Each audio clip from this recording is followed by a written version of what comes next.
하셔서 오시었네.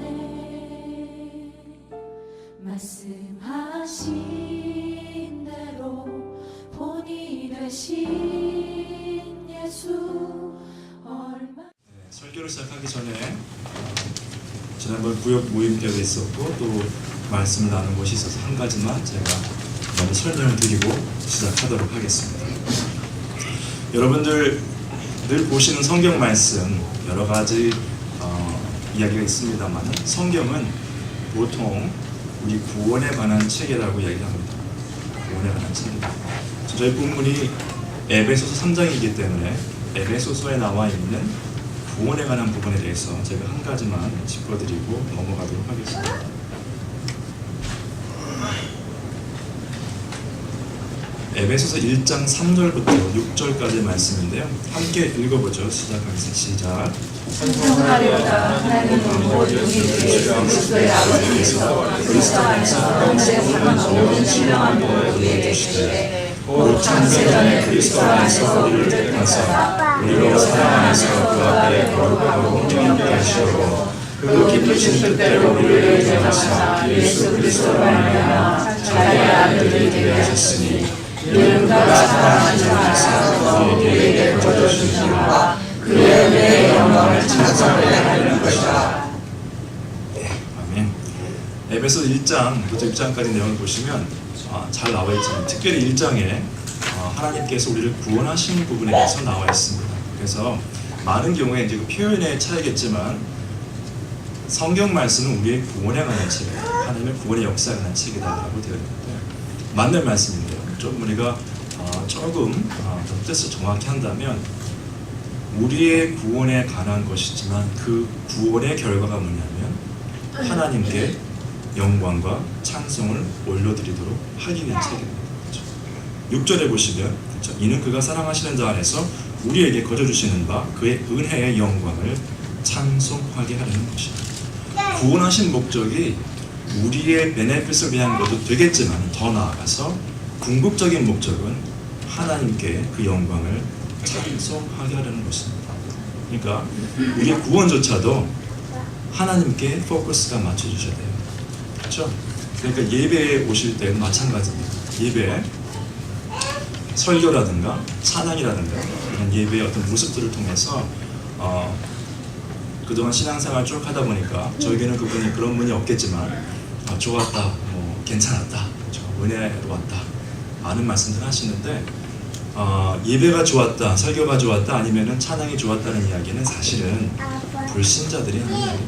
죄송한 말씀이죠. 그렇죠? 혹시 그런 분들이 있으시면 주위에 있으시면 판단하지 마시고 그냥 바른 말씀으로 나누게 주시면 감사하겠습니다. 그래서 예배도 설교자나 찬양에 초점을 맞추는 것이 아니라 말씀과 모든 부분에 있어서 하나님을 바라보시는 그런 시간이 되기를 주님의 이름으로 축원합니다. 오늘 설교의 제목이 사도 바울의 기도입니다. 지금 에베소서 보시면은 바울의 기도가 몇 군데 나와요. 1장에도 나오고 3장에 나오는데 바울의 기도의 중심이 무엇인지 제가 지금 오늘 말씀드리고자 하는 것은 기도의 어떤 방법이나 그 테크닉을 말씀드리는 것이 아니고 기도의 내용을 통해서 우리가 배우고 그 내용 가운데 우리 삶에 실천할 수 있는 부분이 무엇인지를 조금 말씀드리고자 합니다.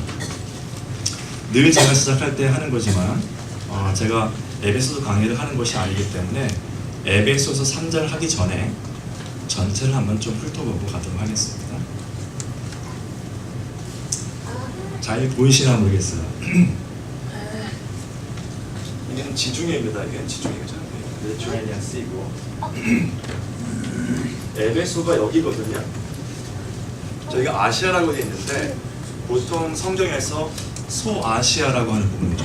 Asia Minor. 사실은 지금의 현대의 터키입니다. 지금 선교사도 계시죠? 에베소가 사실은 항구 도시예요. 그렇죠? 그때만 해도 그 당시만 해도 굉장히 많이 발전해 있고 상업적으로 아주 부한 도시였어요. 그러나 에베소 교인들은 힘들었습니다.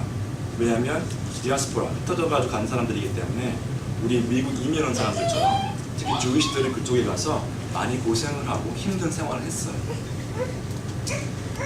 에베소라는 곳은요, 사도 바울이 3차 전도 여행 때, 그렇죠? 그러니까 54년에서 한 57년 정도 AD 그 사이에 가서 말씀을 전했던 곳입니다. 한 2년 3개월 정도, 적어도 2년 3개월, 많게는 한 3년 정도 있었던 곳이에요. 사도행전 19장을 보시면 18장 23절부터 보시면은 계속해서 에베소에 있던 얘기가 나옵니다. 그 전에 18장 초기에 보시면은 이쪽에 고린도에 있다가 에베소로 갔죠. 그러니까 이 지도를 보시면서 공부를 하시면 많이 이해하시는 데 도움이 될 거예요. 에베소서가 19장에 나오는데, 사도행전 19장에 나오는데, 거기에 나오는 이야기 중에서 지금 여러분들 책 많이 사시는 그 출판사 두란노 있죠. 두란노 19장 9절에 나오는 곳이 두란노 성원입니다. 그렇죠? 거기에서 사도 바울이 말씀을 강론했죠. 2년 정도. 그 전에는 3개월 정도 다른 곳에 사다가 문제가 생겨서 두란노 성원. 두란노 성원은요, 두란노라는 사람의 어떤 장소였어요. 어떤 다른 사람의 장소였는데 그 장소를 빌려서 했겠죠. 많은 신학자들 얘기는 그때 당시에 날씨나 이런 관계 때문에 아마도 중요한 건 아니지만 아침 시간에 했을 것이다. 말씀 강론을 더워지기 때문에 오후에. 그래서 또 색다른 것은 에베소라는 곳이 잡신을 섬기는 곳이었습니다. 그래서 아시다시피 19장에 보시면은 아데미 신전이 있었다고 되어 있어요. 아데미 신전. 근데 그 아데미 신전이 뭐냐면 그리고로는 아데미 신전이지만은 다른 신화 쪽으로 보면은 다이애나입니다. 다이애나. 그렇죠. 그래서 이제 같은 내용이고 아데미가 결국은 그 아폴로의 트윈 시스터로 나와 있죠. 그리스 신화에 보시면. 그래서 그런 성전을 짓고 신전을 지은 상태에서 잡신을 섬기던 사람들에게 사도 바울이 말씀을 전했던 것입니다. 그래서 그런 백그라운드를 이해하신 후에 에베소서는 세 군데에 걸쳐서 사도 바울이 스스로 본인이 썼다고 말을 합니다. 그리고 여러 가지 군데에 걸쳐서 사도 바울이 스스로 본인이 썼다고 말을 합니다. 그리고 여러 가지 이론이 있지만은 사도 바울이 썼고요. 연대가 60년에서 62년 정도 됐었는데, 그렇다면은 사도 바울이 교회를 개척한 후에 한 5, 6년 이상 뒤에 말씀을 쓴 거예요. 말씀을 여러 가지를 가르친 후에 떠나와서 로마의 감옥에서 그 글을 썼습니다. 보통 사도행전 28장에 나오는 마지막 장이죠. 그 감옥에 갇혀있던 그 상황인데요. 그때가 바로 로마 감옥입니다. 사도 바울이 투옥된 것은 두 번이죠. 13장에서 한 번, 28장에서 한 번인데 28장에서 나오는 부분은 로마의 가옥 연금, 가택 연금입니다. 실제로 어떤 그런 감옥이라기보다는 집에 갇혀 있었기 때문에 28장을 보시면 사도행전 많은 사람들이 와서 배우고 갔어요. 그 정도는 자유가 있었습니다. 그래서 그 안에서 서신서를 썼습니다. 목적은 하나님의 뜻과 은혜 그리고 교회에게 주신 목적을 깨닫도록, 또한 거짓 교사들과 악행하는 자들을 경계하도록 그런 내용이었습니다. 그래서 나중에 제가 결론 부분에 말씀을 드리겠지만 사도 바울이 말했던 이 에베소서에 관한 내용이 나중에 계시록에서 나오게 됩니다. 아시다시피 2장부터 3장 보시면 계시록에 7교회에 대한 편지가 나올 때 에베소 교회가 등장하죠. 어떻게 변했는지, 그러니까 이 서신서 쓸 때는 60년대 초반이었고 계시록은 보통 90년대 초반이니까 30년간 이 교회가 어떻게 변했나 한번 또 보는 것도 재밌을 것 같습니다. 오늘 말씀으로 들어가도록 하겠습니다. 3장 14절부터 15절까지가 사도 바울의 기도의 근거입니다. 그러니까 이분이 기도를 하는데, 성도들 위해서 기도하는데, 기도하는 데 대한 어떤 파운데이션이죠. 아무 근거 없이 기도하는 게 아니고 왜 기도를 하는지를 설명합니다. 14절에 그러므로 이제 나는 하나님 아버지께 무릎을 꿇고 기도합니다. 사실 14절부터 22절까지 보시면요, 굉장히 좋은 중보 기도의 예입니다. 보통 여러분들 중보 기도 하시면요, 많은 교회에서 어떻게 하냐면 기도 제목을 적어서 가정의 어떤 경제 문제라든가 자동차, 건강의 문제, 장애의 문제, 여러 가지 문제들을 적어놓고 기도합니다. 그 기도들이 잘못된 것은 아니죠. 맞는 기도이지만 성경에 나오는 중보 기도의 예를 보시면 조금 내용이 다릅니다. 그렇죠? 이번 사도 바울의 내용도 어떤 내용인지 한번 보시면서 지금 우리가 흔히 말하는 중보 기도와 어떻게 다른지 한번 비교해 보시면 좋겠습니다. 14절 그러므로는 뭡니까? 앞에 있는 내용 때문에 한다는 이야기죠. 3장 1절에도 그 쉬운 성경에는 그렇게 나와 있지 않지만 3장 1절에도 그러므로, 한글 성경에는 이러므로라고 되어 있는데요. For this reason, 이 이유 때문에 내가 기도한다는 거예요. 그럼 1장과 2장의 내용을 아셔야 되는데 1장은 아까 읽으신 것처럼 구원에 관한 내용을 시작을 했고 택함에 관한 내용을 했고 2장에서는 아까 문 집사님께서 기도하시면서 인용하셨지만은 우리가 죄와 허물 가운데 죽었다 우리에 관한 내용이 나옵니다. 근데 하나님의 은혜로 구원받게 되는 것에 대해서 나오고 3장의 내용이 이제 앞의 내용이 뭐냐면 이방인들도 그 구원에 동참한다는 내용이에요. 그럼 뭐냐면요, 하나님의 말씀, 하나님의 뜻에 근거해서 기도한다는 거예요. 존 스타트라고 하는 유명한 신학자가 이렇게 말했습니다. 이 부분을 설명하면서 우리 성도들은 기도할 때 하나님의 말씀에 근거하지 않고 기도할 수 있는 아무런 권리가 없다고 했어요. 말씀에 근거하지 않는 기도를 할 수 있는 권리가 없다. 그럼 결국 뭐예요? 말씀에 근거하지 않는 기도는 기도가 아니라는 거죠. 굉장히 중요한 내용입니다. 기억해 주시면 감사하겠고요. 사도 바울이 무릎을 꿇고 기도합니다라고 되어 있는데 지난번에 제가 설교 말씀드릴 때 신명기 6장 설명드리면서 그 이스라엘 사람들의 기도의 모습을 한번 그림을 제가 보여준 적이 있었어요. 그 사람들 기도할 때 어떻게 했었죠? 손목에 막 말씀을 감고 그 사람들은 서서 기도했죠. 보통 서서 기도를 많이 해요. 이스라엘 민족의 어떤 그런 모습들이. 그리고 예수님께서 말씀하신 것처럼 마태복음 6장에서도 이런 종교 지도자들처럼 기도하지 말라고 할 때 인용하신 말씀이 길가에 서서 기도하는 걸 말씀하셨고 표시합니다. 주로 그렇지만은 구약의 여러 가지 모습들을 보고 또 이 신앙에서 마찬가지지만 정말 간절히 기도할 때는 무릎을 꿇고 했습니다. 사도 바울의 이 간절한 기도의 모습을 좀 엿보시면 되겠습니다. 무릎을 꿇고 기도합니다. 여러분 중보 기도하실 때 어떻게 하십니까? 다른 성도들을 위해서 기도하실 때 정말 간절한 마음으로 무릎 꿇고 무릎을 꿇는 게 중요한 건 아니지만은 간절한 마음으로 기도하시는지 그리고 어떤 내용을 하시는지 한번 또 살펴보겠습니다. 15절에 보시면 하늘과 땅에 있는 성도는 그분께로부터 참 생명의 이름을 받은 자들입니다. 하늘과 땅에 있는 성도. 보통 우리가 에베소서를 교회론에 관한 책이라고 얘기를 합니다. 왜냐하면 지금 말씀 나오는 것처럼 교회에 관한 내용들이 많아요. 교회가 무엇인지. 에베소서에서 강조하는 것은 무형교회입니다. 지금 이런 건물이나 성도들이 모이는 장소가 아니고 하나님의 교회가 무엇인지를 말하고 있어요. 여기 나온 것처럼 하늘과 땅에 있는 성도라는 것은요, 그냥 표현한 것이 아니고 실제로 교회를 표현한 것입니다. 하늘과 땅에 있는 성도들. 하늘에 있는 성도들은 누구죠? 이미 하나님 곁으로 가신 성도들이에요. 땅에 있는 성도는 지금 우리들을 말합니다. 보통 생각할 때 우리가 교회하면 우리 교회 역사가 30년 됐다, 20년 됐다 하면 우리 교회만 생각을 해요. 그리고 지금 당대에 있는 한국교회, 미국교회만 생각을 하세요. 아닙니다. 창세로부터 지금까지 하나님을 믿고 그 안에 구원받고 그 다음에 죽은 분들, 그 다음에 앞으로 올 세대들 다 포함해서 하나님의 교회입니다. 그 교회에 관한 내용을 좀 넓고 깊게 보실 필요가 있어요. 우리만 교회가 아니고 이미 돌아가셨지만 믿음 안에 죽으신 분, 앞으로 올 세대들에 관한 그런 분들도 포함해서 교회입니다. 굉장히 광범위합니다.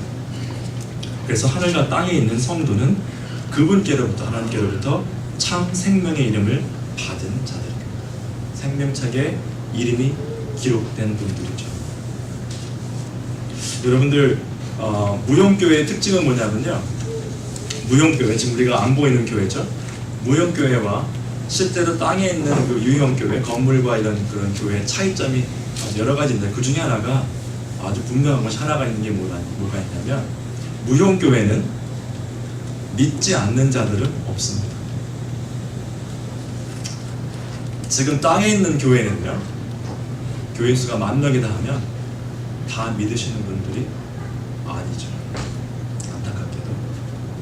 그러나 에베소서에서 말하는 그 교회, 무형교회는요, 믿음이 있는 자들의 모임이에요. 죽어있든지 살아있든지, 교회에 있든지 교회 밖에, 피지컬 되겠죠, 안에 있든지 밖에 있든지 믿음으로 구원받은 자들의 모임을 말합니다. 여러분들께서 예배 참석하시고 신앙생활 하시면서 나는 과연 그 지체, 그 교회의 한 부분인지, 그렇죠? 과연 교회의 울타리 안에만 있는 것인지 한번 생각해 보실 필요가 있어요. 울타리 안에 있는 것은 아무 도움이 되지 않습니다, 사실. 그렇죠? 그래서 계속합니다. 16절부터. 그렇게 이제 도입 부분을 그러므로 해서 시작을 했고요. 그 다음에 기도의 내용입니다. 16절부터 19절까지가 기도의 내용입니다.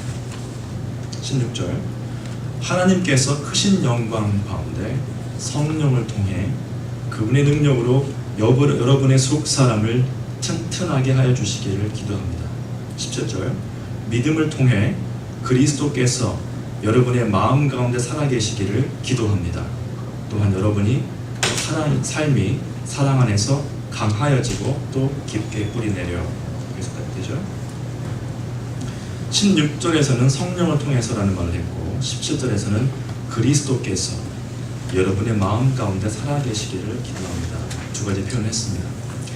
살아계시기를 원한다는 이야기는요, 성도들한테 지금 보낸 편지이기 때문에 우리 마음 가운데 성령님 그리스도께서 안 계시다는 것이 아니라 정말 역사하시기를 원한다는 뜻이에요.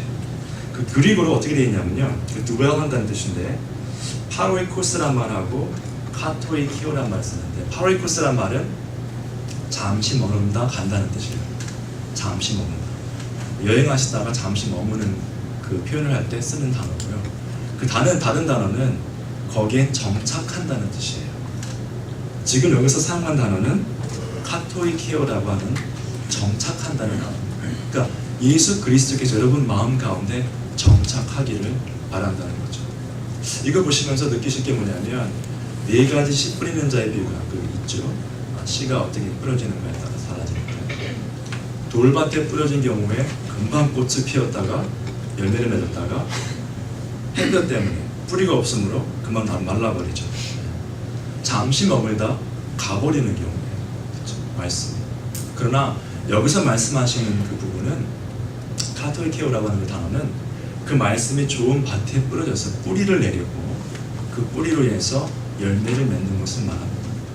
여러분들 좀 신앙생활을 오래 하셨죠? 히브리서 5장에 나오는 것처럼 우리가 신앙생활한 때가 오래됐는데 다 선생이 되어야 터인데 아직도 믿음의 기초가 무엇인지를 누구한테 배우고 계시다면 한번 돌아보실 필요가 있어요. 그렇죠? 다 선생이 되시라는 뜻은 아니고, 그렇죠? 히브리서 5장 말씀, 그리고 또 야고보서 3장에 보시면은 누구든지 다 선생들을 하지 말라고 했기 때문에 선생에 대한 내용은 아니지만은 우리의 신앙의 성장도를 한번 생각해 보실 필요가 있어요. 연수와는 관계가 없습니다. 그렇죠? 지금 그 뿌리가 내리고 있는지, 나는 지금 돌밭인지 좋은 땅인지를 한번 생각해 보실 필요가 있습니다. 그래서 성령과 그리스도께서 우리 안에 계신지를 짚어보라는 내용입니다. 사도 바울의 그것은요. 그리고 16절에 보시면 중간에 성령을 통해 그분의 능력으로 여러분의 속사람을 튼튼하게 하여 주시기를 기도합니다. 속사람이에요. 그러니까 그 속사람이라는 것이 하나님께서는 중심을 보신다 하신 말씀처럼 그 속을 보셔야 돼요. 조금 이따 제가 사랑에 관해서 말씀 좀 드리겠지만은 활동을 많이 하고 겉으로 보이는 모습이 화려하다고 해서 속사람이 단단한 것은 아닙니다. 에베소 교회가 계시록에서 칭찬받은 것이 몇 가지 있는데 2장에서 여러 가지 좋은 일을 많이 했고 참을성이 있었고 견고하게 잘 지킨 것에 대해서 칭찬을 받아요. 결국은 그러나 나중에 사랑, 첫사랑을 잃은 것에 대한 경고를 받습니다. 사랑이 없이 섬기는 것에 대한 문제가 있겠죠. 조금 이따가 좀 설명드리겠지만 여러분의 속사람을 튼튼하게 하여 주시기를 기도합니다. 성도들한테 편지를 쓰면서 속사람이 튼튼해지기를 기도했어요. 이미 사도 바울이 편지 보낼 때는 문제가 있었다는 거죠. 여러 가지 그 지역에 영향을 미치고 좋은 교회를 성장을 했는데 각 개인들의 삶을 보니까 속사람이 연약했던 것입니다. 사도 바울의 서신서의 특징은요, 여러 가지 문제점들을 많이 기록합니다. 지적을 하는데 에베소서만큼은 특별한 문제를 지적하지 않고 있어요. 앞으로 더 잘하자는 그러한 내용입니다. 그러나 그 중에서도 중요한 것이 속사람에 관한 내용이었습니다. 이 부분 잘 기억해 주시고요. 계속해서 기도의 내용입니다. 18절과 19절입니다. 모든 성도들이 그리스도의 크신 사랑을 깨닫게 되기를 기도합니다. 그분의 사랑이 얼마나 한없고 넓으며 얼마나 깊고도 높은지를 진정으로 깨닫게 되기를 기도합니다. 19절 그리스도의 사랑을 어느 누가 잴 수 있겠습니까? 그러나 그 사랑을 체험하여 하나님의 충만함이 여러분의 마음속에 채워지기를 기도합니다. 18절에서 모든 성도들이라고 했습니다. 교회에 보면요, 잘하시는 분들이 있고, 잘하는 좀 표현이 이상하지만 또 좀 힘들어하시는 분들이 있어요. 신앙생활에. 그렇죠? 그러나 사도 바울이 원했던 것은 모든 성도들이 잘 되기를 했어요. 나만 잘하면 되지가 아니고요. 그렇죠? 모든 성도들이 그리스도의 크신 사랑을 깨닫게 되기를 기도합니다. 깨닫게 되기를. 근데 깨닫게 되기를 기도합니다 하고 19절과 비교를 해보시면 사실은 좀 이상해요. 깨닫게 되기를 기도하고 또 18절 끝에도 깨닫게 되기를 기도합니다 했는데 19절에는 그 사랑을 어느 누가 잴 수 있겠습니까? 라고 말했어요. 영어 성경에는요, The love of Christ that surpasses knowledge. surpass 한다는 건 뭐냐면 우리의 상상, 우리의 그 이해하는 것을 뛰어넘는다는 뜻이에요. 뛰어넘는다. 그러니까 이해할 수 없는 사랑을 깨닫게 되기를 바랍니다. 그럼 이해할 수 없는데 깨닫기를 바란다. 제가 처음에 이 말씀을 들으면서 읽으면서 그럼 불가능한 거를 하라고 당부하시는 건가 좀 고민을 해봤어요. 묵상을 해봤는데 그 사랑이 얼마나 크고 놀랍고 우리가 이해할 수 없는 사랑인지를 그거를 깨달는 거죠. 이해할 수 없는 것을 깨달는 게 아니라 그 사랑의 크고 무한하심을 깨달으라, 그런 뜻이에요. 조금 이해가 되시죠? 그래서 18절에서 말하는 것은요, 보통 표현을 하자면은 얼마나 깊고도 높은지, 또 한없고 넓으며, 그렇죠? 넓은 거는 이거 호라이즌탈이죠. 옆으로 가는 거죠. 깊고 높은 거는 아래로 가는 거죠. 또 말씀드린 것처럼 잔 스타트라는 목사님께서는 그것을 십자가에 비유했습니다. 하나님의 사랑이 이루어진 것이 십자가였고 또 우리가 바라봐야 될 것이 십자가상의 사랑이기 때문에 이 모습의 이 표현도 아마 십자가와 관계가 있지 않을까 하는 이야기를 했습니다. 제가 볼 때는 그 표현이, 그 해석이 아주 일리가 있다고 생각을 해요. 정말 이쪽으로 끝으로 가면은 우주 공간도 마찬가지지만은 이게 끝이 없거든요. 이것도 끝이 없어요, 사실. 우리 땅에서 끝나는 것이 아니고 계속 가겠죠. 우주 전체를 본다면 한이 없는 예수님의 사랑에 대해서 깨닫게 되기를 기도합니다. 얼마나 깊고 높은지를 진정으로 깨닫게 되기를 기도합니다. 여러분, 이게 예수님의 사랑에 관한 내용인데요. 사랑을 우리 그리고로는 여러 가지 표현을 하죠. 아까 말씀드린 것처럼 그 안에 계신다, 머문다, 누가한다는 표현도 두 가지 단어가 있지만 사랑도 여러 가지 단어가 있죠. 마찬가지로 여기서 말하는 사랑은, 그리스도 사랑은 끝없는 사랑인데 잠언에 이런 마음이 나옵니다. 미움은 다툼을 일으켜도 사랑은 모든 허물을 덮느니라. 우리 베드로전서 4장 8절에 비슷한 말씀이 나오죠. 사랑은 허다한 허물을 덮는다. 사랑이 없으면 어떻게 되겠까요? 보통 사람들 허물을 덮는다는 얘기는요, 죄가 없다고 한다는 뜻이 아니에요.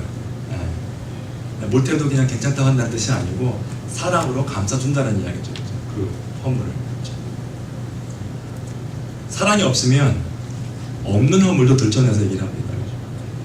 없는 허물도 들춰내서 말하게 되는 것이 사랑이 없다는 증거죠. 이거를 위해서 한번 죄송하지만 요한일서 3장 한번 보도록 하겠습니다. 제가 슬라이드 준비를 안해서 한번 같이 펴보시면 좋겠습니다. 요한일서 3장입니다. 성경 390페이지 보시면 390페이지.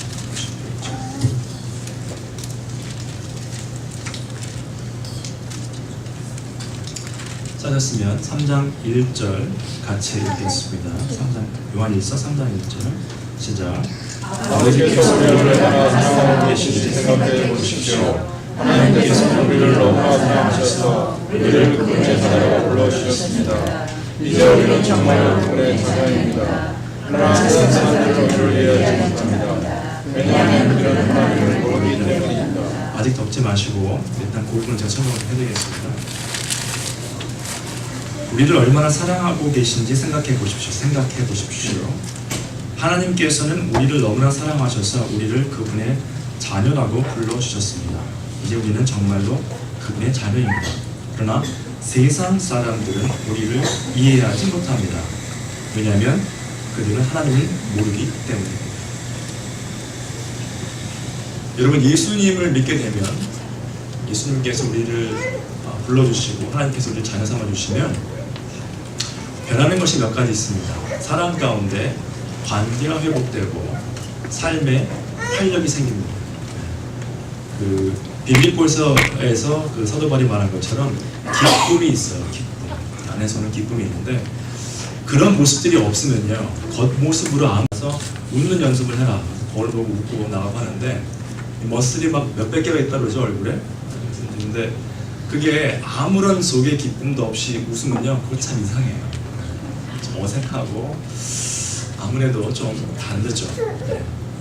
그래서 일반적으로 세상 사람들이 하는 말 중에 나이가 40이 넘어가면 자기 얼굴에 책임을 져야 된다는 말 하는데 어떻게 보면 또 일리가 있는 것 같아요. 왜냐면 우리 속 사람이 계속 새로워지면서 기쁨이 있는 삶을 사신 분하고 계속해서 속에 악행과 좋지 않은 것들이 쌓여있는 그런 예수님을 모르시는 분들처럼 사시는 분들하고 이 얼굴에서 모습이 다르겠죠. 잘생기고 모습을 떠나서 저 그거랑 관계없죠. 그 모습에서 다릅니다. 여러분, 커피숍에 가시더라도 커피 전문점에 가셔서 그 안에서 한 30분 정도만 이 얘기를 나누고 나오시면요, 차에 타시면 커피가 없어도 커피 냄새가 참 나요. 왜냐하면 그 30분 있는 동안에 그 커피숍에는 커피 냄새가 몸에 다 배요. 그래서 이게 한참 가요. 차 안에 들어가. 예수님의 사랑이 내 안에 있으면요, 내가 일부러 이렇게 표시를 안 내도 그게 배어 나오게 되어 있습니다. 근데 배어 나올 게 없으면 뭐가 나오죠? 악취가 나겠죠, 악취. 어쩔 수 없어요. 뭐 본인이 원해서가 아니라, 그렇죠? 마늘이 그렇죠, 마늘을 드시면 마늘은 몸에서 땀을 통해서 냄새가 나기 때문에 양치질을 열심히 한다고 냄새가 안 나는 것이 아니라고 합니다. 속에 있는 것이 나오게 되어 있어요. 그 중에 가장 일반적인 것이 표정과 말입니다. 말투. 아무리 훌륭한 말을 하더라도 표정과 억양과 이런 것들이 다르다면 아무리 들어도 진실도 들려지지 않습니다. 속에서 있는 것들이 나올 때 진심이 전달되는 것이죠. 그래서 아까 속사람에 관한 내용과 이 사랑에 관한 내용인데요, 지금 이 요한일서 3장에 나오는 그 표현이 중요합니다. 세상 사람들은 우리를 이해하지 못합니다 라고 되어 있습니다. 세상 사람들이 볼 때는요, 다 힘들어야 돼요. 어렵고 힘들어야 되고 짜증을 내야 되고 참을성이 없어야 되는데 이 그리스도인들은 별로 상황이 좋은 것 같지 않은데 짜증도 내지 않고, 그렇죠? 이때 당시만 해도 신분이 다른 사람들이 모여서 같이 예배를 드렸어요. 신분이 있는 사회에서 있을 수 없는 일이에요. 종과 주인이 함께 예배를 드린다. 있을 수 없는 일이거든요. 남자와 여자가 함께 예배를 드린다. 있을 수 없는 일이에요. 그때 당시에 문화를 볼 때. 그 다음에 주이시들과 또 젠타일, 그죠? 이방인들이 함께 모여서 말이 안 되는 거거든요. 이해를 못하는 거죠. 어떻게 저 사람들이 모여서 함께 예배를 드릴 수 있을까? 삶 가운데 보면은 종들도 힘들게 살면서 크리스찬인 종들은 삶이 달랐어요. 이해를 못하는 거죠. 이해를 못하는 이유가 뭐라고요? 요한 1서 3장 1절에 하나님을 모르기 때문에. 그 사람들은 그런 내면의 기쁨을 경험해 본 적이 없어요. 경험을 못 해봤기 때문에 알 수가 없는 거예요. 아무리 삶으로 보여도 궁금해하긴 하는데 이해를 할 수 없습니다. 내가 하나님을 본 적도 없고 하나님의 말씀을 실험해 본 적이 없기 때문에. 교회 안에 있으면서 말씀을 들으면서 찬양한들을 올려드리면서 내면에 마치 이 이방인들, 오늘 모르는 사람들처럼 하나님을 모르는 사람처럼 사신다면, 그런 분들이 계시다면, 혹시 계시다면 굉장히 슬픈 일입니다. 그렇죠? 우린 절대 그래서는 안 되겠죠. 그렇죠? 지금 요한일서 보셨기 때문에 6절을 보도록 하겠습니다. 요한 1서 3장 6절을 보도록 하겠습니다. 6절을 보시고 함께 읽도록 하겠습니다. 시작. 그러므로 그리스도 안에 있는 사람은 더 이상 죄를 짓지 않습니다. 만약 저가 계속하여 죄를 짓는다면 그는 그리스도를 진정히 이해하지 못하는 것이며 또한 그리스도를 알았다고 할 수 없을 것입니다. 이 부분은 이 구절만 보면 우리가 완벽해져야 된다는 것 같지만 그런 뜻은 아닙니다. 우리가 죄된 모종이 있기 때문에 죄를 짓게 되죠. 그리고 그 죄 때문에 고민하게 됩니다. 믿지 않는 자들은 그 죄 때문에 고민하지 않습니다. 고민한다는 것 자체가 믿음이 있다는 것이기 때문에 감사하게 생각하셔야 되는데, 거기서 또 끝나시면 안 된다는 거죠. 진정으로 예수 그리스도를 만난 사람들은 죄를 짓지 않습니다. 특별히 같은 죄를 반복하지 않으셔야 돼요. 같은 죄를 반복해서 지으면서 나는 그리스도를 믿는다고 한다면 성경적이지 않죠. 여기 나온 것처럼 예수 그리스도를 모른다고밖에 말할 수 없는 상황이 되어버립니다. 여러분의 삶은 어떠신지, 예수 그리스도를 만나시고 또 교회 생활하시면서 지금 같은 죄를 반복하고 계시다면 지금이라도 예수 그리스도를 진정으로 이해하시고 그리스도를 알아가셔야 되겠습니다. 그러기 위해서는 말씀을 보셔야 되겠죠. 그 다음에 굉장히 프랙티컬한 얘기가 나옵니다. 요한일서 3장 15절 다시 같이 한번 보겠습니다. 책을 입장하셨으면 391페이지입니다. 15절입니다.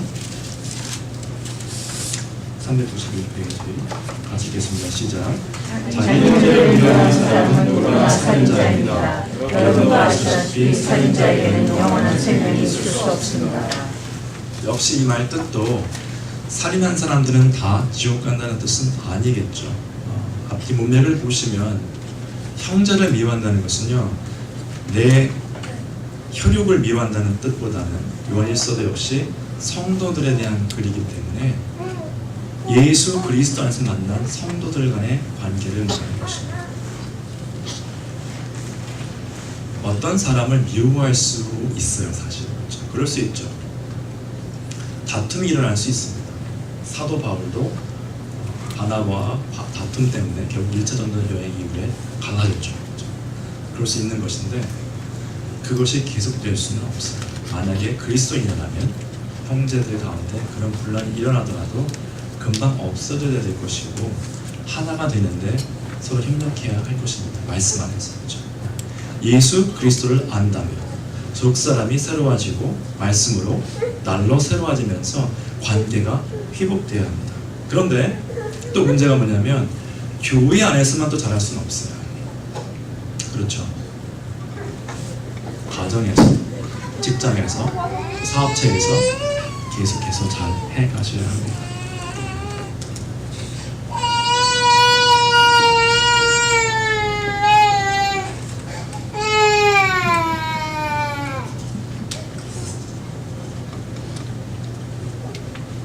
기도의 결론으로 들어갑니다.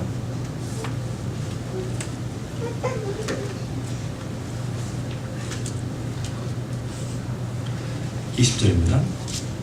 우리 가운데 일하시는 하나님께서는 우리가 구하고 생각하는 것보다 훨씬 더 많은 것을 채워주실 것입니다.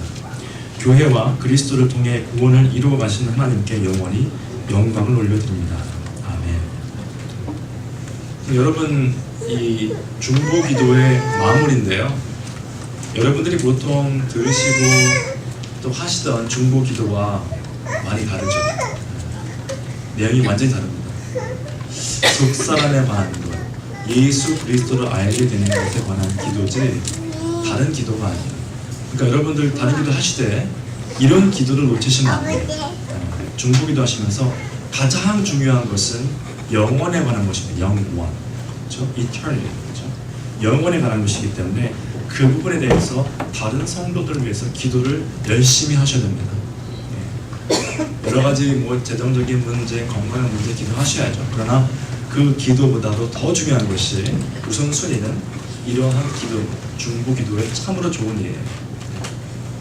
기억하시고요.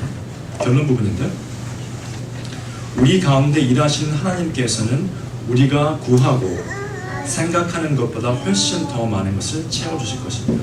한글 성경을 보면요, 마치 내가 한두 가지를 원하면 서너 가지를 주시는 것 같이 아주 돈을 100불 원하면 200불 주실 것 같은 그런 느낌이 드는데, 그런 뜻이라기보다는 아까 기도의 근거가 뭐라고 했죠?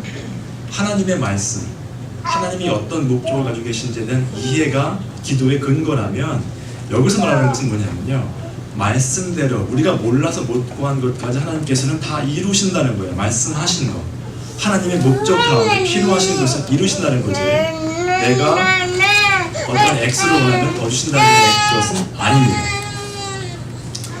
가장 좋은 예 중에 하나가 열왕기 3장에 보시면, 열왕기 3장에 보시면 솔로몬의 기도가 나오죠.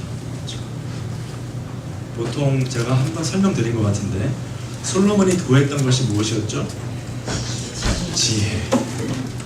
한글 성경에 지혜, 영어 성경에 wisdom 되어 있는데, 히브리 원어 사전을 보면 listening heart, listening heart, 듣는 마음, 그렇죠?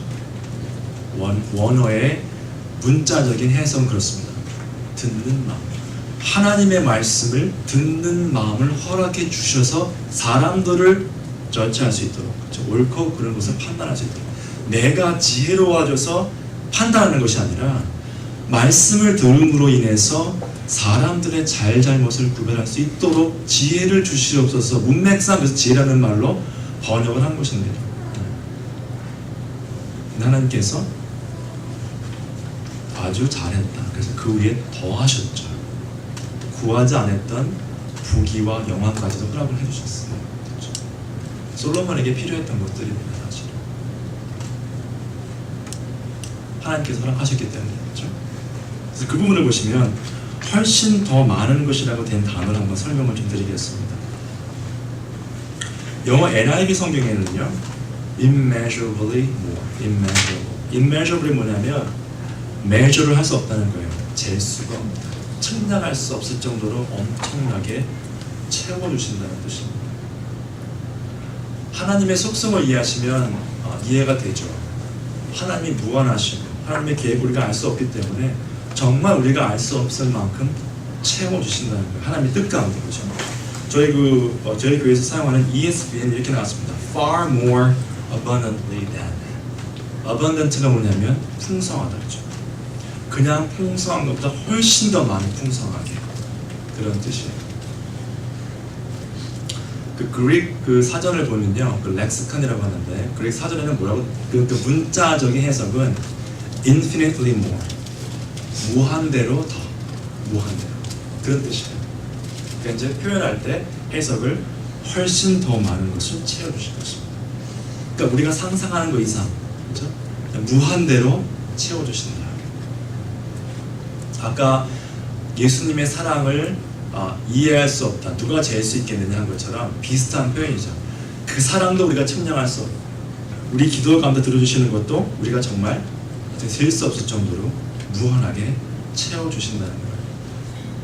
근데 이것은 채워주실 것 같다는 그런 어떤 가정이 아니라 채워주신다는 확신입니다. 확신. 그러면 사도 바울이 말했을 때 2000년 전뿐만 아니라 지금도 하나님께서는 채워주고 계세요. 문제가 뭐냐면 우리가 거기에 만족을 못한다는 거죠. 가장 좋은 예가 출애굽한 백성들이죠. 출애굽기에서 막 울며 부르짖었죠. 구해달라. 이 종살이에서 구해달라. 구해줬죠. 하나님의 뜻 가운데 하나님의 때에 구해주셨는데 40년 동안 계속 컴플레인만 했죠. 물이 없다, 목이 탄다, 매출하게 좀 고기 좀 먹게 해달라, 그렇죠? 이집트에 있을 때는 양파면 마늘도 먹었는데 그때 조미료가 왕성했나봐요. 그런 것도만 했고 그냥 만나만 먹으니까 힘들다. 그렇죠?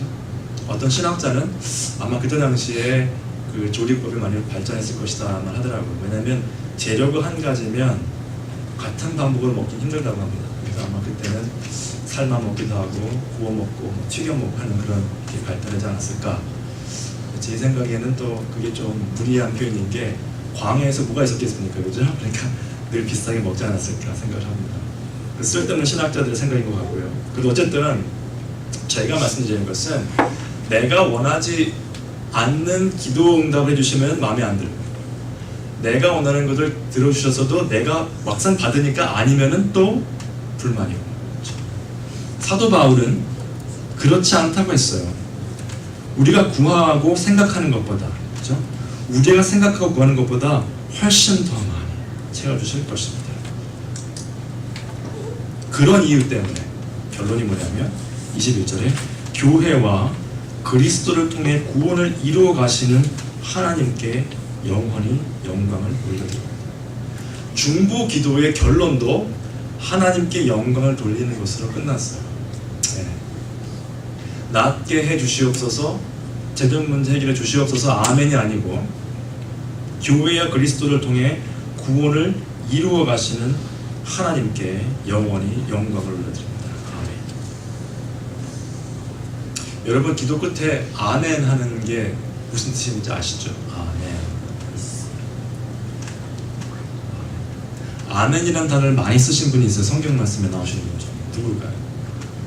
아멘 아멘 막 하신 분이 계신데 예수 그리스도이십니다. 그 아멘이라는 그 원래 단어의 뜻은요 true라는 뜻이에요. 진실이다, 맞다, 그런 뜻입니다. 예수님께서 산상수훈도 마찬가지로 늘 말씀하실 때 진실로 진실로 내가 너에게 이르노니, 진실로 진실로. 그릭 원어에는 아멘 아멘.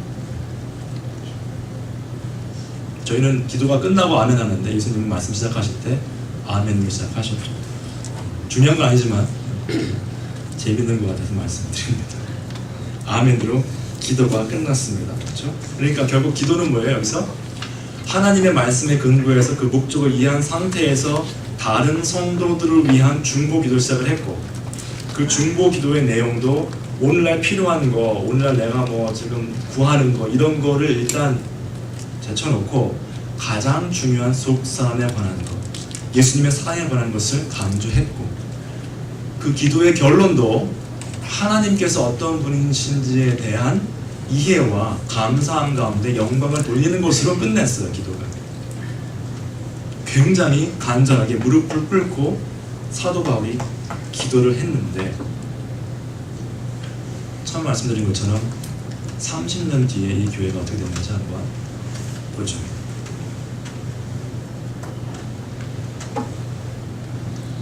계시록 2장에 나오는 말씀인데 한번 첫 부분만 같이 보도록 하겠습니다. 칭찬 부분이에요. 2장 2절 3절인데요. 같이 읽어보시겠습니다. 시작. 내가 내 힘과 수고와 내 일을 하여 강자들을 영광하게 하였고 칭찬과 내 악자들을 시험하여 그의 거짓된 것을 하는 것과 또 내가 참고 내 이름을 위하여 견디고 기울지 않는 것을 아노라. 예수님께서 이렇게 말씀하신 거예요. 굉장히 훌륭한 교회예요, 사실은. 그렇죠? 내 행위와 수고와 내 인내를 알고 또 악한 자들을 용납하지 아니하는 것과 자칭 사도라는 자들을 시험하여 거짓된 것을 드러낸 것과 또 참고 내 이름 예수님의 이름을 위하여 견디고 게으르지 아니한 것을 아노라. 여러분, 예수님께서 재림하셨을 때 만약에 오늘 이 자리에 오신다면 여러분들께서 이런 칭찬을 들으시면 얼마나 좋으시겠어요? 내 이름을 위해서 참고 견딘 걸 내가 안다. 좋을 것 같아요. 좋았는데 그러나 이게 좀 마음에 걸리는 부분이에요. 그러나부터 그 두 구절을 같이 읽도록 하겠습니다. 시작. 그러나 너를 책망하는 것이 너의 처한 사랑을 벌어내리라. 그러므로 어리석어라는 자를 생각하고 회개하여 처음의 길을 가져라. 만일 그리하지 아니하고 회개하지 아니하면 내가 가서한데 주께를 그들의 손에서 옮기리라.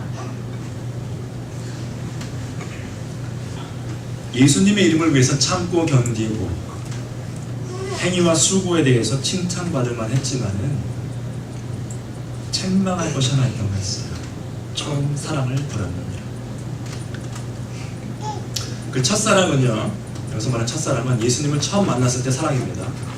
그 뜨거웠던 사랑, 그냥 예수님만 생각해도 그냥 감격했던 사랑을 잃어버렸다는 거예요.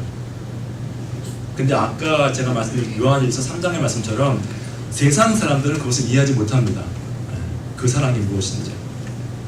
근데 그 사랑을 회복하라고 했는데요. 버렸으니까 회복하라고 했는데 회복이 첫사랑 이제 오늘 회복해요. 그리고 끝나는 게 아니고 회복해서 계속 간직하라는 뜻이에요. 계속. 보통 그 부부, 젊으신 부부들과 얘기를 하다 보면은 결혼한 뒤에 가장 와이프들이 그 컴플레인 하시는 것 중에 하나가 이제는 사랑한다는 말 안 합니다. 이유는 많이 있겠죠. 근데 그러나 그 사랑한다는 말을 계속 듣는 건 좋으신가 봐요. 근데 그거를 왜 그런지 모르겠지만 안 들으면 좀 기분이 좋지 않으신 것 같아요. 예수님께서는 그런 뜻은 아니지만 저희가 사랑한다는 그 첫사랑을 마음속에 간직하는 것이 계속 되셔야 돼요. 이 행위와 모든 그런 섬김 때문에 내가 예수님을 사랑한다고 착각하시면 안 됩니다. 열심히 교회 나오고 열심히 기도 생활하고 열심히 말씀 보니까 내가 예수님 사랑한다고 생각하시면 안 된다는 얘기예요. 내 지금 속사랑 가운데 그 마음이 아직도 있는가, 지금 불타오르고 있는가를 보셔야 돼요. 그건 안 보이거든요, 밖으로는.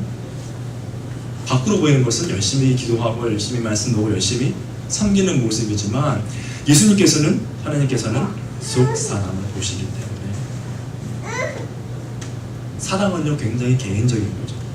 구원도 개인적인 것입니다. 예수님께서, 하나님께서 보시는 건 속사람, 속에 나를 사랑하는 마음이 있는가를 보시는 거예요. 그 사랑은요 말씀드린 것처럼 단회적으로 끝나는 것이 아닙니다. 하나님과 계속 동행하지 않고는 불가능한 것이죠. 하나님과 동행을 잘한 사람 중에 대표적인 인물이 많이 있지만 에녹이 있겠죠. 나중에 에녹을 좀 이따가 보여드리고, 일단 그 사랑을 회복하고 회개라고 했는데 어디서 떨어졌는지를 생각해보고 그것을 회복하라고 했는데 그것이 결국 에베소 교회는 안 됐어요. AD 90년경에 이랬었다면 지금 현재 에베소 교회의 모습을 한번 보도록 하겠습니다.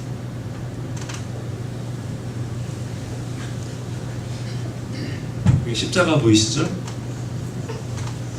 그 밑에 있는 것은 에베소에 있던 그 도서관이라고 합니다. 도서관. 앞에 그 엔트런스는 잘 남아 있는데 유적지가 되어버렸어요. 유적지. 안타깝게도 이 일 이후에 한 4세기경, 5세기경부터 에베소 교회는 물론이고 에베소 그 시 자체가 쇠락하기 시작했어요. 그리고 14세기 이후부터는 사람들이 아예 살지 않습니다. 하나님께서 사도 바울과 사도 요한을 통해서 경고했던 말씀이 결국은 그냥 흘러간 거죠. 그 첫사랑을 결국 회복 못했다고 밖에 볼 수 없습니다. 여러분은 어떠십니까? 하나님께서 사랑하셨던 그 사랑을 깨닫고 나를 보내주신 그 마음에 대해서 마음속에 늘 간직하고 계신지 한번 고민해 보실 필요가 있을 것 같아요. 동행하는 삶. 에녹이 보통 하늘에 올라갔을 때, 하나님께서 올라갔을 때 그때 동행하였더라라는 많이 기억을 하시는데 그 앞구절도 또 있어요. 한번 여기 다 읽어볼까요? 시작. 여러분 무드세라를 낳고 300년을 하나님과 동행하며 찾아들었으나 그는 395세를 살았다. 에녹이 하나님과 동행하니 하나님의 그를 시험하시고 세상에 있지 아니하였더라. 첫 번째 보시면은 무두세라를 낳은 후 300년을 하나님과 동행하며 자녀들을 낳았어요. 자녀들을 낳으면서까지도 하나님과 동행을 했다고 합니다. 그렇죠? 그냥 일회적으로 동행한 게 아니고요. 자녀를 낳는 동안에 계속 하나님과 동행을 하는 거예요. 그리고 끝에 하나님과 동행하더니 하나님께서 죽음을 맛보지 않고 올라갈 수 있도록 허락하셨죠. 이 동행은요, 내가 가는 길에 하나님 같이 오세요 그 동행이 아닙니다. 그죠? 하나님이 가시는 길을 내가 쫓아간 거죠. 그죠? 주객이 전도가 되면 안 되겠죠. 하나님께서 가시는 길을 우리는 쫓아가는 것이 실제로 하는 삶의 동행입니다.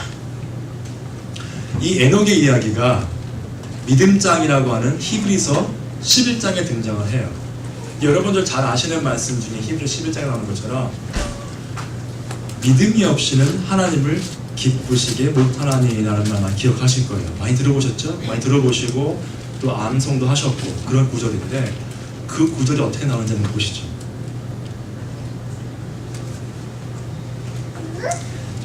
창세기 5장의 부분을 요약한 부분이죠. 같이 한번 읽으실까요? 시작. 믿음으로 에녹은 죽음을 보지 않고 옮겨졌으니 하나님이 그를 보시므로 다시 보이지 아니하였더라. 그는 옮겨지기 전에 하나님을 기쁘시게 하는 자라 하는 증거를 받았느니라. 하나님을 기쁘시게 하는 자라 하는 증거를 받았느니라. 그 다음에 같이 읽으시죠. 믿음이 없이는 하나님을 기쁘시게 하지 못하나니 하나님께 나아가는 자는 반드시 그가 하신 것과 또한 그가 자기를 짓는 자들에게 상주시는 지식을 인하여야 하시리라. 믿음이 없이는 하나님을 기쁘시게 못한다는 단어 그 구절은요, 에녹에 관한 이야기를 하면서 나온 구절이에요. 에녹이 죽기 전에 하나님을 기쁘시게 하는 자라는 증거를 받았느니라. 믿음이 있었다는 거예요. 믿음이 없는 상태에서는요, 예수님이 누군지 알 수 없고 불신자들처럼 이해도 안 됩니다. 기쁨도 있을 수 없고 성도들 간의 사랑도 불가능해요. 비수 같은 말만 던지고 그 다음에 효용과 모든 생활들이 힘들죠. 아주 무관한 생활을 하게 되죠. 물론 우리가 그런 분들도 다 감싸야 되겠지만 각 개인, 그렇죠? 모든 성도들이 알기를 원했다고 했기 때문에 바울의 말처럼 하나님의 부르심을 받은 모든 분들은 다 그렇게 사셔야 되는데 예수님을 늘 묵상하셔야 돼요. 오늘 주보 다 가지고 계시죠? 주보 마지막 결론 부분입니다. 주보에 보시면 결론이 밑에 있습니다. 그것만 읽고 마무리하도록 하겠습니다. 이것도 역시 히브리서 3장입니다. 그룹으로 나오죠? 같이 읽겠습니다. 시작. 그러므로 거룩한 형제 여러분, 예수님에 대해서 깊이 생각하십시오. 여러분 모두 하나님께서 부르신 자들입니다. 하나님께서 우리에게 보내신 예수님은 우리 믿음의 사람이며 대제사장이 되십니다.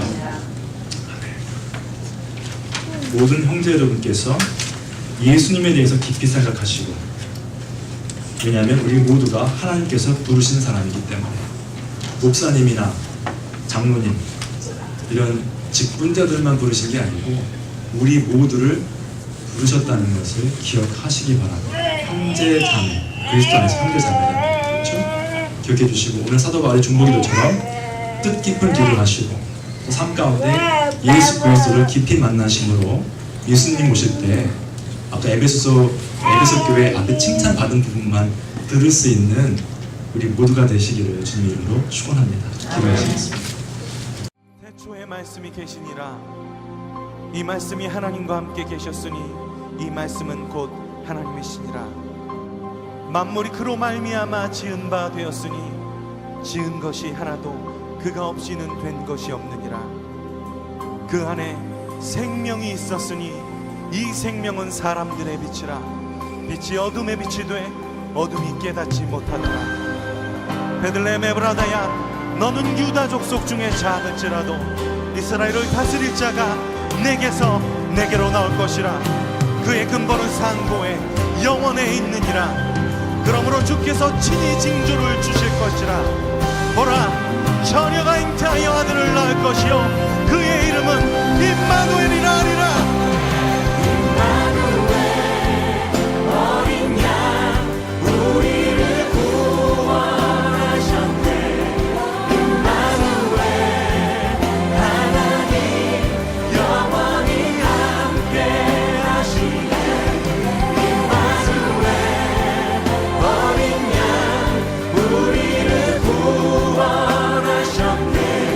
임마누엘 하나님 영원히. 임마누엘 어린 양 우리를 구원하셨네. 임마누엘 하나님 영원히 함께 하시네. 임마누엘 어린 양 우리를 구원하셨네. 임마누엘 하나님 영원히 함께 하시네. 오늘도 우리와 함께 하시는 임마누엘 하나님께 우리 영광의 박수를 올려드립시다.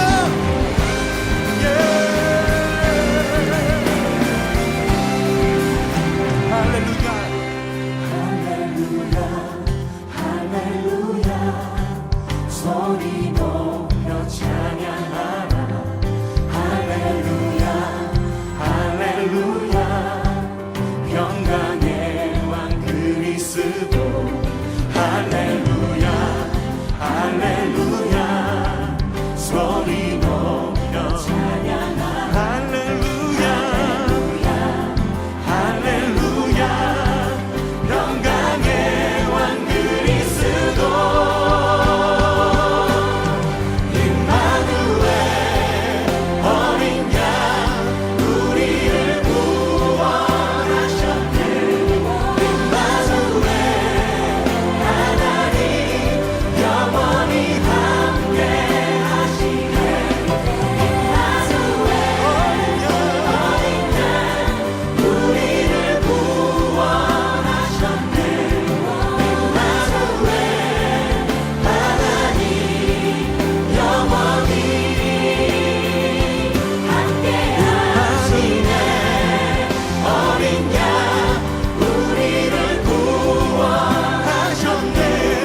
임마누엘 하나님 영원히 함께 하시네. 임마누엘 어린 양 우리를 구원하셨네. 임마누엘 하나님 영원히 함께 하시네. 하나님 영원히 함께 하시네.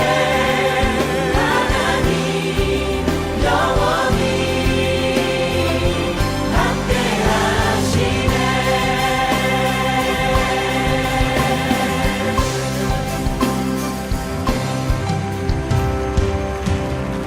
지금도 우리 가운데 함께 하시며 영광을 나타내시는 임마누엘 하나님께 찬양